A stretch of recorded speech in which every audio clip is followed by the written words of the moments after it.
Boa noite, gente. Boa noite, professor. Boa noite. Todo mundo me ouvindo e eu ouvindo vocês em alto e bom som. Maravilha. Vamos só aguardar aqui a chegada de mais colegas para a gente poder começar nossa aula de hoje.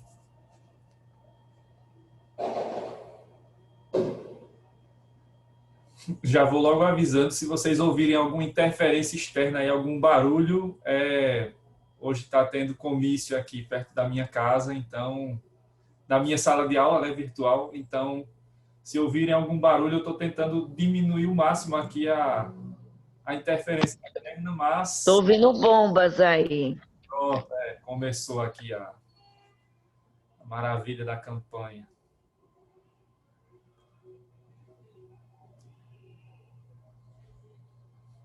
Não ouvi, Elisa, fala de novo. Boa noite, professor. Boa noite, sim. Você não gosta, eu vou ter para comício? Não, eu até não Eu vou, meu política, filho. não sou contra a política, não, é porque nessa época não era para estar tendo, né? Mas enfim, por conta das aglomerações, né? Mas sou contra, não, sou a favor da política mesmo. Tem que ter política, tem que ter a campanha, até para conhecer melhor os candidatos, né? E ter a noção de que essas criaturas não podem só aparecer onde a gente mora quando está na campanha, né? Tem que depois aparecer quando ganhar também, né? Senão, não serve para nada, né? Só Do oportunidade, nada, ninguém nem conhece. não é? Chega inusitadamente nos bairros É. e cheio de gente, arrodeada. Não sabe nem onde fica o bairro. Lá se perguntar, se pedir para ele localizar no mapa, ele nem sabe onde está, mas na campanha ele está sabendo de tudo. Mas, bom, enfim, né? Vamos lá, vamos seguir. Enquanto não passar o carro de som aqui na porta de casa, eu consigo dar aula só com esse barulho externo aí, mas se passar o carro de som, eu boto no mudo, vocês já sabem por que eu vou botar no mudo. Até para não dar ibope, né? Candidato. Senão daqui a pouco vão querer que a gente faça sabatina dos candidatos aqui durante a aula. São 11 só em Maceió, imagina. Meu Deus. Então, a gente terminou na aula passada o assunto de constitucionalismo, né? E agora a gente segue em frente, a gente vai ver hoje o poder constituinte, né? Vamos começar a ver esse assunto. Amanhã, como vocês já sabem, é de praxe, né? Já é de lei aqui. No dia seguinte, a aula sempre eu coloco lá os slides, vou colocar o materialzinho teórico, né? Aquele resuminho dos assuntos. E as aulas, né? As gravações aqui, né? Então, amanhã vocês já estão tendo acesso a esse material, tá certo? Muito bem. Então, a gente vai ver o poder constituinte. É uma sequência, né? Então, vocês vão perceber que existe uma relação entre constitucionalismo, né? O assunto que terminamos na aula passada, e esse agora, né? Poder constituinte. Existe uma relação entre os dois e essa relação vai permear, né, os próximos assuntos, principalmente no que diz respeito à questão das revoluções liberais, né, porque elas vão aparecer aqui também.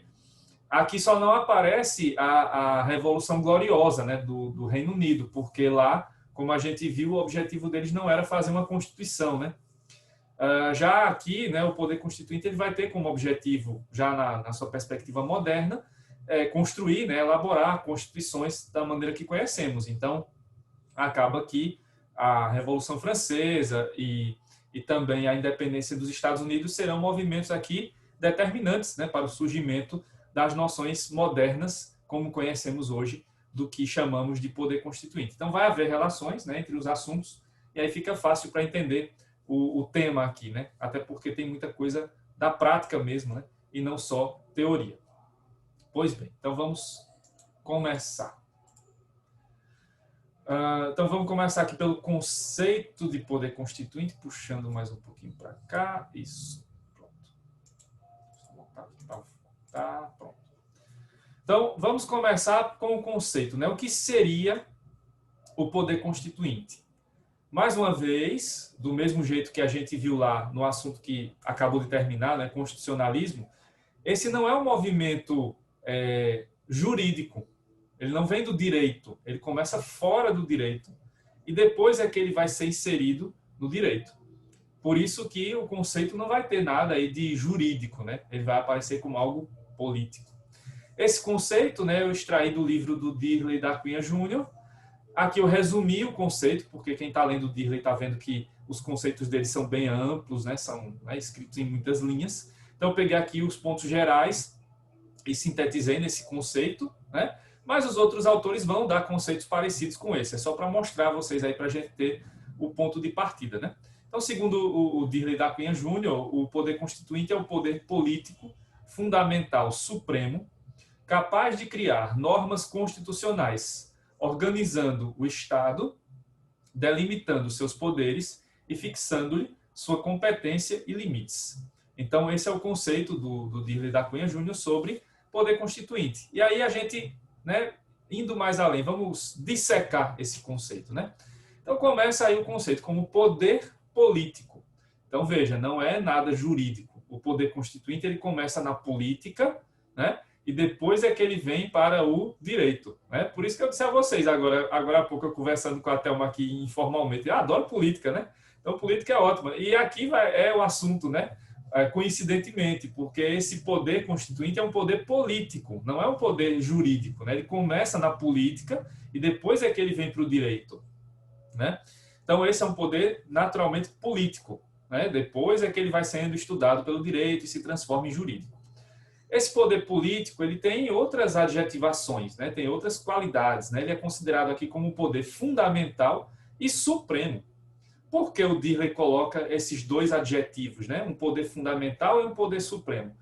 Primeiro, porque o poder constituinte serve de base, serve de fundamento para todo o ordenamento jurídico, já que o poder constituinte vai ser responsável pela criação da Constituição. E foi o que a gente viu, a Constituição é a norma fundamental, né, do ordenamento. Por isso, então, o poder constituinte vai ser a base desse ordenamento jurídico enquanto a Constituição estiver sendo feita. Por essa razão também, esse poder tem o caráter supremo, porque quando o poder constituinte está funcionando, né, está ali agindo, atuando, ele é o poder que está acima de qualquer outro. Quando existe o poder constituinte funcionando naquele país, naquela sociedade, esse poder vai estar acima do poder executivo, do poder legislativo, do poder judiciário. Ele é o poder supremo. Então, os outros poderes têm que se subordinar a ele. Então, esse é outro ponto importante aqui do conceito do Dirley. E, claro, né, esse poder tem aí como principal função, né, ele tem a capacidade de criar as normas constitucionais. Porque o poder constituinte, na visão moderna, ele vai servir para criar a Constituição, vai servir para criar as normas constitucionais.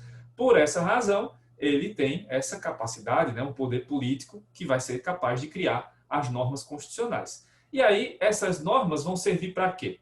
Para organizar o Estado, né, para organizar o país, para delimitar os poderes, para determinar até onde pode ir cada um dos poderes, no caso do poder executivo, do poder legislativo, do poder judiciário, e vai também fixar a competência e os limites desses poderes, né? Então, os pontos principais que são referidos a cada poder vão estar lá determinados pelo poder constituinte.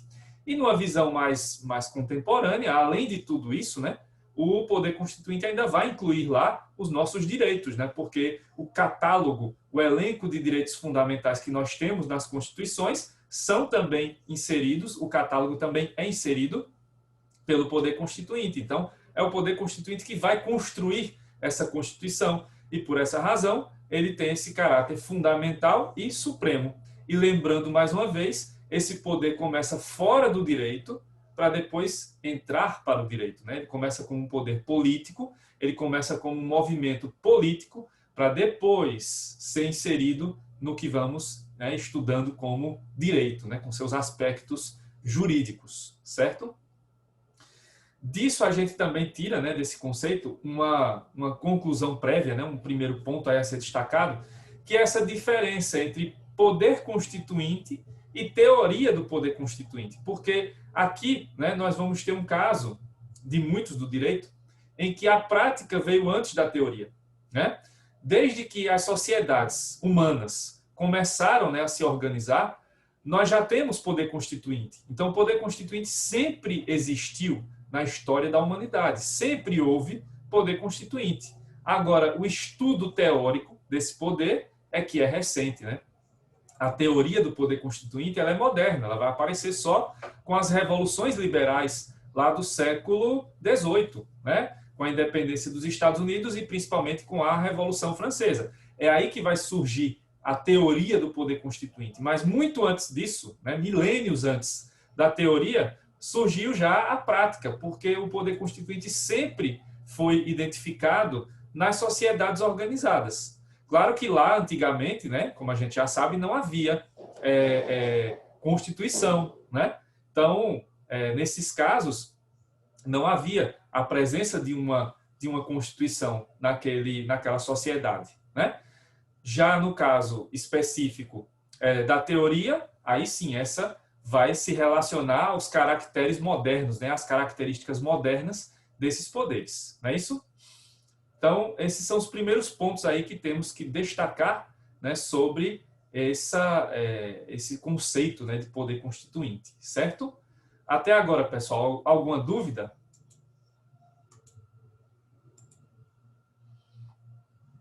Tudo tranquilo por enquanto, né? Estamos só começando o assunto. Então, conceito, beleza, maravilha. Então, a gente vai agora para o segundo ponto aqui do nosso assunto, que é a discussão sobre a natureza jurídica do poder constituinte, certo? Bom, aqui nós vamos ter o seguinte. Vocês certamente já devem ter visto alguma coisa assim com o professor Zé Roberto, em processo, né, Teoria Geral do Processo. Podem já ter visto alguma coisa do tipo com o professor Ângelo, que é o professor de civil de vocês, né? Que é a questão de existir na discussão de determinados temas algumas correntes, né? Algumas correntes de pensamento, alguns posicionamentos diferentes. Né? Em alguns momentos, vai ser necessário que a gente leve em consideração as correntes, né? As diferentes correntes, e que a gente tenha que escolher entre as correntes aquela que seja a mais correta ou aquela que seja a mais adequada. Em outros momentos, a gente não precisará fazer isso. O que a gente vai precisar fazer é tomar conhecimento, é saber que existem as correntes, saber o que defende cada uma delas, para a gente poder responder questões sobre isso, né? Para que a gente possa, mais à frente, quando for perguntado algo sobre esse assunto, que vocês saibam responder conforme o pensamento, né, indicado aí por alguma dessas correntes. Então, a gente vai ver agora, na sequência, né, nos próximos tópicos, dois momentos em que a gente vai ter diferentes correntes de pensamento, certo? Então, o primeiro momento em que a gente vai ver que existem correntes diferentes, divergentes de pensamento, é esse, em que a gente vai analisar a natureza jurídica do poder constituinte, certo? Então, aqui nós vamos ter três correntes que vão defender posicionamentos diferentes sobre qual seria a natureza jurídica do poder constituinte. Para quem já estudou lá no primeiro período, né, vocês que estão no segundo período regular, que aqui tem alunos do segundo período, né, mesmo, e alunos que chegaram no primeiro e foram colocados para o segundo, né, porque não teve primeiro período nesse semestre, por conta da pandemia. Então, quem já teve lá as aulas do primeiro período, provavelmente já deve ter ouvido falar, né, na teoria do direito e da justiça, os conceitos básicos sobre direito natural e direito positivo. Né? Provavelmente vocês já sabem essa distinção entre esses dois grandes ramos do direito, né? O direito natural e o direito positivo. Sobre o neopositivismo, vocês aprenderam um pouco, eu não sei se vocês viram lá também, no Teoria do Direito e da Justiça, mas eu já falei disso no assunto passado. Né? Quando eu estava falando do neoconstitucionalismo, eu disse a vocês que a corrente do positivismo, né, que fundamenta o neoconstitucionalismo, aquela fase do constitucionalismo é essa aí, é o chamado neopositivismo, né, que coloca lá os valores junto da análise do direito positivado, né, do que está lá colocado na lei e na Constituição. Então, é com base nesses três pontos, né, nessas três correntes de pensamento, que vai se fundamentar aqui cada uma dessas correntes, certo? Então, a primeira corrente, como a gente vai ver, ela está tendo como base o direito natural, então é uma corrente justnaturalista. A segunda corrente é uma corrente mais voltada para o direito positivo, portanto ela é positivista. E a terceira corrente é uma corrente né, de caráter neopositivista. Então, cada uma delas vai ter um posicionamento diferente, né, sobre qual seria aí a natureza jurídica do poder constituinte, certo? Pois bem, então, vamos para a primeira corrente. A primeira corrente, como eu disse, ela é a corrente que é filiada, né, a essa ideia do direito natural. Ela é uma corrente justnaturalista. Para essa corrente, o poder constituinte ele é considerado como um direito. Então, ele é um poder de direito, certo? Por que se diz isso? Porque, segundo, né, os autores que defendem essa primeira corrente, o poder constituinte é um direito natural. É um direito, né, que vem aí junto com cada um de nós, desde o momento em que nascemos até o momento em que morremos. Aí, para isso, eu recupero, né, essa ideia do justnaturalismo que vocês aprenderam no primeiro período, né? Vocês viram que lá existiam dois grandes momentos, né, do chamado justnaturalismo. Existia um justnaturalismo que tinha uma origem divina, né? Então, os direitos eram naturais porque eram dados por Deus. E existia um outro momento, já mais próximo da modernidade, em que se defendia que a origem do direito natural era uma origem antropocêntrica, era uma origem que vinha do próprio ser humano, né? Então não tinha mais a questão metafísica, religiosa, de uma divindade, né, que nos dava direitos. Agora os direitos eram nossos, né, e nasciam conosco. Então esses direitos passam a ser considerados, na nomenclatura, né, usada pelos justnaturalistas, como um direito inato, um direito que nasce conosco e vai nos acompanhar até a nossa morte, certo? E dentre esses direitos está o poder constituinte. Então, o poder constituinte é um direito natural, né? É um direito que nasce conosco e vai nos acompanhar até a morte. Esse direito vai ser exercido, claro, quando e como quisermos. Essa é a ideia básica, né, dessa corrente. Então, para essa primeira corrente, o poder constituinte é um direito, né, é um direito natural, é um direito que nasce conosco e vai nos acompanhar até a morte, né? E esse direito, então, ele é anterior ao próprio direito positivo, né? Ele é um direito que já nasce com todos os seres humanos e ele pode ser usado por qualquer um de nós, por nós todos, né? Ou pela maioria, quando quisermos e bem entendermos, porque ele é um direito que está acima dos outros direitos positivados. Então, essa é a primeira corrente, né? A corrente que é filiada ao direito natural. Nesse ponto específico dessa corrente, né, o Dirley da Cunha Júnior é um dos autores que se posiciona favorável a essa corrente. Com isso, eu não quero dizer que o Dirley seja um autor justnaturalista em tudo. Eu estou falando nesse ponto aí específico, né? Nesse ponto aí, o Dirley tende a ser favorável a essa primeira corrente, certo? Então, para a primeira corrente, concluindo essa primeira, o poder constituinte é um direito natural, é um direito que nasce conosco, vai morrer com a gente, né? Vai acompanhar a gente até a morte. Esse direito é anterior ao próprio Estado, é anterior até ao próprio direito positivo, e por essa razão é um direito superior aos direitos que estão aí já positivados na lei e na própria Constituição anterior a essa que vai ser feita por esse poder constituinte, certo? Então essa é a nossa primeira corrente, é a corrente que defende o poder constituinte como um direito inato, um direito que nasce conosco, com cada um de nós, certo?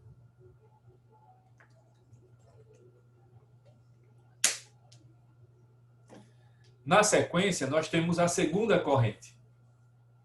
A segunda corrente, ela é filiada ao juspositivismo, né? Porque ela é a corrente que defende o direito positivo, certo? Aquele mesmo positivismo, né, que vocês já devem ter ouvido falar, do Augusto Comte, né, que foi o criador lá do positivismo. Depois esse conceito entra para o direito. Então é a ideia clássica mesmo do direito positivo, né? De que só é direito aquilo que está positivado na lei, né, ou na própria Constituição. Então, para essa segunda corrente do direito positivo, né, a corrente juspositivista, o poder constituinte não é um direito, ele é um fato, certo? E ele chega, inclusive, né, se você vai para essa postura mais radical do positivismo, o poder constituinte pode até ser considerado como um fato que está fora do direito, né, como eu falei agora no começo da aula, e pode ser também considerado como um fato contrário à lei, ou seja, um fato ilícito, certo?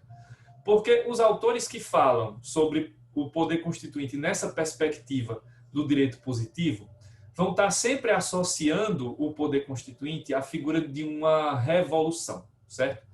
E quando acontece uma revolução num país, numa sociedade, há uma mudança radical, né, na orientação política, há uma mudança radical, né, na orientação jurídica também, e, na maioria das vezes, vai ser necessário que se tenha uma nova Constituição. Se já havia uma Constituição anterior, ela vai acabar sendo incompatível com o novo modelo criado pelos revolucionários, certo?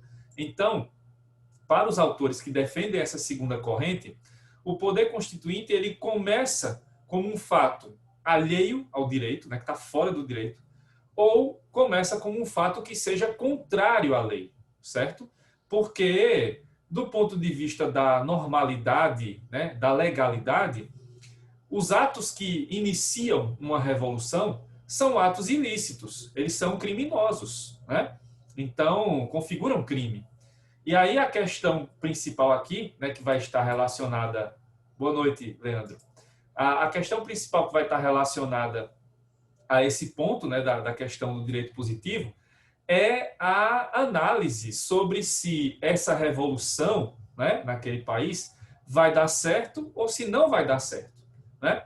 Porque muitas vezes acontecem movimentos, né, que são motins, insurreições, revoltas, e que elas aparecem, né, esses movimentos aparecem, depois são reprimidos e acabam por ali. Não chegam a trazer modificações, né, não mudam a natureza das coisas, não mudam as estruturas políticas e jurídicas do país. Então, quando acontece isso, né, quando tem uma revolta, uma insurreição, né, e ela é abafada, ela é reprimida, então essa revolução não deu certo, né? Então, o que fazer nesse caso? O que acontece? Bom, não deu certo a revolução. O fato continuou sendo ilícito e aqueles que entraram, né, que tentaram ir contra o Estado, né, o estado de coisas, vão ser presos e condenados como criminosos, porque praticaram crimes, né? Então, a revolução não deu certo, não resulta em nada para a questão de um poder constituinte, do ponto de vista do direito positivo. Agora, se esse movimento deu certo e aquela revolta que começou se transforma numa revolução e realmente vai se tirar, né, presidentes, imperadores do poder, vai se mudar a estrutura de poderes, vai ser necessário fazer uma nova Constituição. Aí, o fato que começou lá como criminoso vai passar agora a ser o próprio fato determinante, né, o fator determinante para o novo modelo que vai ser criado a partir dessa revolução. Então, é aí que vai entrar a análise do direito positivo. Quando esse fato que começou lá sendo ilícito vai passar agora a ser um fato jurídico, justamente porque ele que vai ser o determinante, a revolução vai ser determinante para que se tenha o poder constituinte, né, aparecendo um novo poder constituinte para fazer uma nova Constituição, para que se possa, né, traçar as regras que eram idealizadas pelos revolucionários e que agora que eles estão no poder, eles vão poder ditar as regras, eles vão poder determinar as regras. E muito daquilo que era ilícito, ilegal, criminoso antes da Revolução, vai poder agora passar a ser considerado legal, legítimo, constitucional. Então a Revolução ela pode mudar radicalmente essa natureza das coisas. E é nesse foco, né, é com esse foco que os autores aqui que defendem essa corrente vão analisar o poder constituinte. Então, por esse ponto de vista, o poder constituinte não é um direito, ele não começa sendo um direito, né? Ele começa sendo um fato que está fora do direito, ou pode estar no direito, mas é um fato ilícito, criminoso até, e aí ele só vai ser tratado como um fato jurídico, né? Como direito, depois que essa revolução der certo, e se é que ela vai dar certo, né? Então, a análise aqui fica restrita a essa questão da revolução, do sucesso ou não desses atos revolucionários.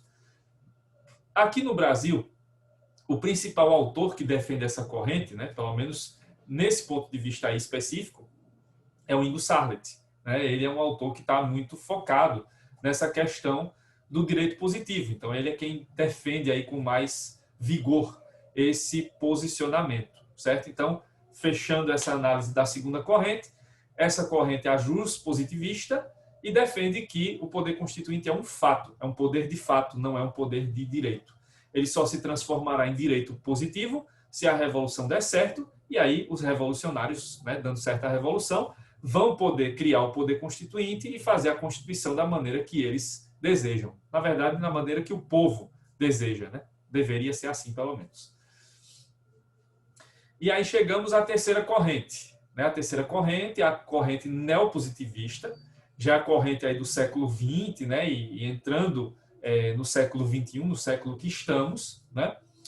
E essa corrente, ela também pode ser vista, vocês vão observar isso agora, como uma corrente eclética. Vocês já ouviram falar disso, né? Que tem sempre duas correntes que são muito radicais, são extremas, e vem uma terceira corrente para tentar amenizar as coisas, né? A turma não deixa disso, né? Então tá tendo a briga ali, vamos apartar a briga, vamos conversar, vamos dialogar. Essa terceira corrente, tranquilo, Zilda, não tem problema, boa noite. Essa terceira corrente, ela é essa corrente que vai tentar unir os extremos, porque vocês devem ter percebido, a corrente justnaturalista está aqui no extremo, ela defende o direito, né? Direito natural, é um poder de direito. A corrente positivista já é o contrário, ela não defende que o poder constituinte é um direito, é um fato, inclusive um fato até criminoso, né? Se for o caso de uma revolução. E aí, no meio disso, vai aparecer a terceira corrente, que é a neopositivista, que vai tentar unir os pontos de contato entre o justnaturalismo e o justpositivismo, que é mais ou menos o que o neopositivismo tenta fazer, né? Ele tenta aproveitar pontos importantes que foram desenvolvidos pelo direito natural e tenta também manter a força, né, normativa do direito positivo. Então, por esse ponto de vista do neopositivismo, o poder constituinte ele vai ser considerado um fato acrescido de valor. Por isso está o mais aí, né? Então, fato mais valor. Então, o poder constituinte para essa terceira corrente é um fato acrescido de valor. Certo? Como assim? Bom, o ponto de contato aqui entre direito natural e direito positivo está no conceito, está no contexto do fato. Por quê? O fato aqui ele já é considerado como jurídico, diferentemente do direito positivo, que considera esse fato ilícito, fora do direito, inclusive. Aqui não. Aqui esse é um fato que está dentro do direito. Por quê? Reconhece-se, né, o neopositivismo, essa corrente neopositivista, reconhece que o poder constituinte faz parte do direito, porque ele é um direito realmente que pertence ao povo, como veremos mais à frente, e esse direito, então, né, está conosco sempre, está sempre presente nos ordenamentos jurídicos. O poder constituinte é uma possibilidade, né, constante, ele pode aparecer a qualquer momento. Né? E por essa razão, os autores neopositivistas descartam a possibilidade de isso ser um fato ilícito, criminoso, de maneira nenhuma. Né? O poder constituinte pode ser usado, sim, né? Mesmo sem ser num contexto revolucionário, como a gente vai ver mais à frente, e mesmo assim ele vai ter o mesmo poder que teria lá no caso de uma revolução. Então, para esses autores, o poder constituinte é fato. Mas ele é um fato que está já dentro do direito, ele não está fora do direito, ele já começa sendo um fato jurídico, né? Porque esse direito já existe, né, para todo o povo, para que possa ser exercido quando e como o povo quiser. Então ele junta, né, a ideia do fato, do positivismo, com a ideia do direito natural e transforma essa ideia no fato jurídico, propriamente dito. Né? Então o poder constituinte já nasce no direito para a visão positivista. Mas não é só isso, né? Porque tem a questão do valor. E aí, nesse ponto, esse fato jurídico, né, ele vai, para poder realmente o poder constituinte se concretizar na sociedade, é preciso que ele traga para si os principais valores daquela sociedade. Né? Eu já falei dos valores aqui como os principais, que são ética, moral, justiça e vários outros. Mas esses valores têm que estar inseridos nesse poder constituinte, né? Tem que estar inseridos nesse fato jurídico para que eles possam aparecer lá no momento em que vai ser elaborada a Constituição. Os principais valores da sociedade têm que ser respeitados no momento em que a Constituição for feita, né? Por isso é importante trazer os valores para cá. E aí, quando eu estou falando de valores, mais uma vez lembrando, não são os valores, né, que determinadas pessoas têm. Não são os valores que eu cultivo ou acredito. não são os valores que Elisa pensa ou acredita, não são os valores que Thelma pensa ou acredita. Esses valores não são vistos de maneira individual. Eles são os valores considerados pela sociedade como um todo, certo? Então, não são só valores que quem está no poder está lá defendendo. Não são só os valores que a oposição defende. Não, são os valores de todos, dos nossos mais de 210 milhões de habitantes aqui no Brasil, se a gente for falar do contexto brasileiro. Então, é isso que deve ser levado em consideração. É uma ideia ampla de valor, não uma ideia subjetiva, restrita, né, à opinião de cada um de nós. Não, cada um tem seus valores, claro, cada um tem suas crenças, cada um tem suas ideias, mas isso não quer dizer que as minhas ideias estão completamente corretas e as de vocês estão completamente erradas. Se fosse assim, não haveria diálogo, né? Não haveria como a gente evoluir como civilização. Então, os neopositivistas defendem muito isso, né? A questão da inserção dos valores, mas não a visão subjetiva, né? De que cada um defenda os seus valores e, enfim, né? Cada um por si. Não. É a ideia de que todos os valores são considerados aqui como aquilo que a sociedade como um todo acredita, pensa, enfim, certo? Bom, nesse contexto da terceira corrente, nós temos aí um principal defensor, que é o Paulo Bonavides, né? Paulo Bonavides, autor aqui nordestino, paraibano, nascido da cidade de Patos, né? Mas que ficou famoso lá na sua carreira na Universidade Federal do Ceará. Então, o Paulo Bonavides é o autor que defende aí de maneira mais vigorosa esse posicionamento aqui no Brasil, né? É um dos principais representantes da corrente neopositivista, certo? E aí, só fechando nessa terceira corrente, então, é a corrente do neopositivismo, em que não vai se descuidar aqui do direito positivo, mas vai se inserir também a ideia do direito, né, que nasce com todos nós, um poder, né, que pode ser exercido pelo povo, né, quando quiser e bem entender, e aí a necessidade de incluir os valores também nesse poder constituinte para que a Constituição realmente reflita os valores da sociedade como um todo, não só os valores de quem chegou ao poder, certo? Agora, a pergunta que não quer calar. Depois de apresentar 3 correntes, qual delas finalmente é a corrente mais correta? O que é que vocês acham? Me digam aí. Qual a opinião de vocês? Qual seria, das 3, a corrente mais correta? Querine já sabe a resposta, não diga nada. Os alunos, né, sem ser a monitora, digam alguma coisa aí. Me respondam. Na visão de vocês, pelo que vocês viram agora, qual seria a corrente mais correta? Sou a intermediária aí. A que fica sendo aquela que procura contrabalancear tudo, né? Nem muito radical, também nem muito aberta. Ela procura esse meio termo entre as duas. Que bom que vocês estão a favor do diálogo. A Elisa botou ali o 3. Alguém aqui também colocou 3 no chat. Foi quem? Foi Alice. Querine levantou a mão ali. Também concorda. Bom, eu sinto decepcionar vocês. Assim, não vou decepcionar, não. Na verdade, vocês acertaram também, tá? Mas aqui eu uso ditado, um ditado popular que a gente usa aqui no Nordeste já há muitos anos, né? Até tinha uma loja que falava isso, né? Já falei faz tempo, então eu posso falar, né? Fica aqui, gente, o posicionamento mais correto a gosto do freguês, certo? Então, são vocês que vão escolher, certo? Qual é o posicionamento mais correto. Por que eu estou dizendo isso? Porque a gente está falando aqui de uma questão prática, de uma questão que acontece, ou já aconteceu, nas sociedades. E quando isso acontece, quando esse fenômeno aparece, né, o poder constituinte, ninguém vai estar preocupado lá na hora em trazer teorias e inventar teorias. Na verdade, o que se quer lá é derrubar o governo, criar outro e fazer uma nova Constituição. Esse é o interesse. Então, é um interesse pragmático, é um interesse prático. Na prática, né, na história que nós já temos aí da humanidade, não é pegadinha, não. Então, na prática, né, na história da humanidade, a gente vai ver, né, já vamos perceber que já apareceram poderes constituintes com características da primeira corrente, né? Ali em que se analisou que isso era um direito, que nascia conosco e que podíamos usá-lo quando quiséssemos e bem entendêssemos.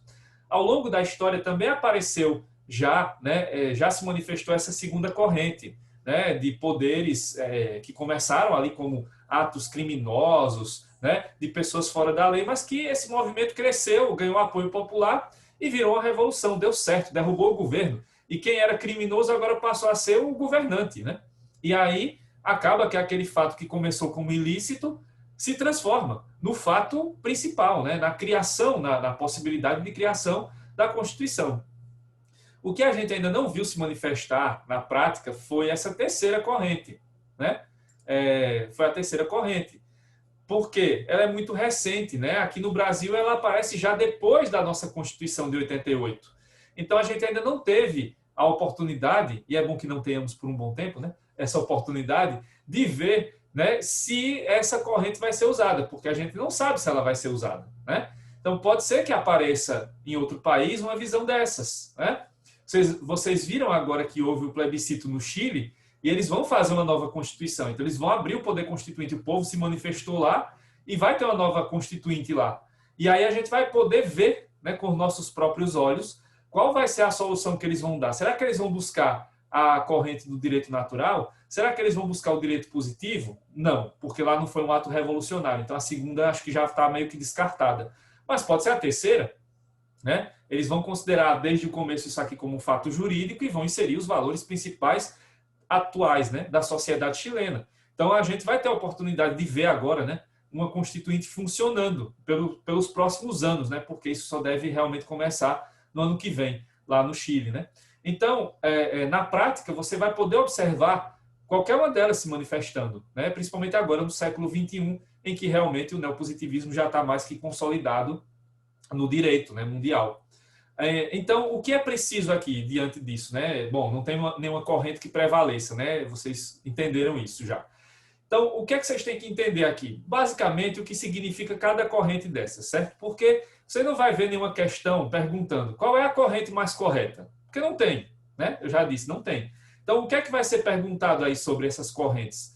O que cada uma delas defende, né? O que é que defende a corrente justnaturalista, o que é que defende a corrente justpositivista, e o que defende a corrente neopositivista, certo? Mas aí, o que vocês vão entender como a mais correta, fica a critério realmente de cada um de vocês. Como eu disse o ditado, vou repetir, fica a gosto do freguês, né? Vocês vão escolher aí qual delas é a mais correta, né? Teve gente que se manifestou aqui, né, favoravelmente à terceira. Eu, particularmente, também sou a favor do diálogo, né? Como o Kerime já ressaltou aqui de novo, que gostou da história do diálogo, né? Então, eu também sou a favor do diálogo, claro. Mas não podemos negar que esse poder está conosco, né? Ele pode ser exercido realmente a qualquer momento. Claro que com esse modelo que a gente tem mais restritivo de democracia, né, que eu já falei disso na aula passada, a democracia representativa ela meio que corta, né, alguns pontos, né, corta nossas asas aqui como povo. Então a gente não pode crescer muito, né? A gente não pode se manifestar tanto dentro da democracia representativa. Mas a gente pode ter a iniciativa de derrubar medidas ou de realmente, numa visão mais radical, de uma sociedade até derrubar um governo, né? Como a gente já viu aí acontecendo em outros momentos da história. Não aqui no Brasil necessariamente, mas fora do Brasil, né? Porque isso é um movimento mundial, né? Acontece em todos os países, é possível. Então, o poder constituinte, ele acaba tendo também essa característica de um direito, né? Poder de direito. E quando você tem a Revolução Clássica, ele pode tomar de início, né, o caráter de um fato ilícito, criminoso, e depois vai se tornar um fato lícito, né, que vai ser o próprio poder constituinte que vai criar essa nova Constituição, certo? Vou interromper aqui por uns instantes para poder, né, dar aquela pausa para gravar a aula e me aguardem aí que já eu volto, tá? Até já.